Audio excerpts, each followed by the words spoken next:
सर्वांना मनापासून नमस्कार. स्वलिखित सोमवार याच्या 9व्या भागामध्ये मी संपदा आपल्या सर्वांचं सहर्ष स्वागत करते. मित्रांनो, काही दिवसांपूर्वी लिहिलेलं की भिडण्यास आसुसलेली ती वादळे हजारो, त्यातील शांत वारा सहज ओळखला मी. गर्दीत भेटणारी दिसती अनेक शरीरे, गर्दीत भेटणारी दिसती अनेक शरीरे, पण अदृश्य मनुष्यतेवरुनी माणूस पारखला मी. नजरेसमोर होता तो कागदी पसारा, नजरेसमोर होता तो कागदी पसारा, पण हास्य फुलवण्यासाठी चाफाच मागितला मी.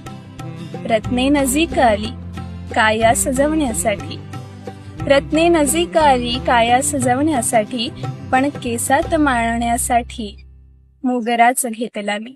खूप आभार.